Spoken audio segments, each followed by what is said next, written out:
தலைப்பு: ராஜுவின் புன்னகை. ராஜு ஒரு அழகிய கிராமத்தில் வாழ்ந்து வந்தான். அவனுடைய வீட்டை சுற்றி உயரமான மலைகள் இருந்தன.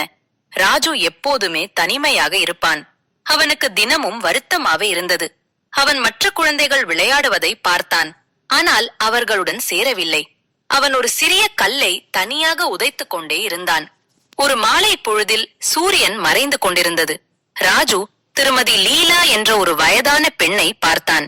திருமதி லீலா பிரகாசமான சிவப்பு கூரையுடன் கூடிய ஒரு சிறிய வீட்டில் வாழ்ந்தார். அவரிடம் ஒரு பெரிய விறகு மூட்டை இருந்தது. அந்த விறகு அவளுக்கு மிகவும் கனமாக இருந்தது. சில கட்டைகள் கீழே விழுந்து கொண்டே இருந்தன. ராஜு ஒரு ஆழமான மூச்சு எடுத்தான். அவன் திருமதி லீலாவிடம் நடந்து சென்றான். திருமதி லீலா என்று மெதுவாக கேட்டான். நான் உங்களுக்கு உதவ முடியும். திருமதி லீலா அன்புடன் சிரித்தான். ராஜு கீழே விழுந்த கட்டைகளை கவனமாக எடுத்தான். அவன் விறகு மூட்டையின் கனமான முனையை தூக்கினான். இருவரும் சேர்ந்து அதை அவளுடைய தாழ்வாரம் வரை கொண்டு சென்றனர். திருமதி லீலா அவனுடைய தோளை தட்டினார். நன்றி ராஜு, உனக்கு நல்ல இதயம் உள்ளது. ராஜுவின் உள்ளே கதகதப்பாக உணர்ந்தான். அவனை யாரோ பார்த்தது போல் உணர்ந்தான். அவனுக்கு இனி தனிமை இல்லை.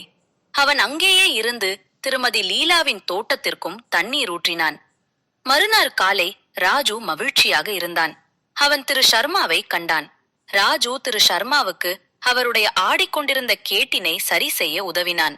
முதல் முறையாக ராஜு தனக்கும் இந்த கிராமத்தில் ஒரு இடம் இருப்பதாக உணர்ந்தான். அவன் இப்போது கிராமத்தின் ஒரு பகுதியாக இருந்தான். கதையின் நீதி: மற்றவர்களுக்கு உதவுவதே தனிமையிலிருந்து விடுபடவும் மகிழ்ச்சியை கண்டறியவும் சிறந்த வழியாகும்.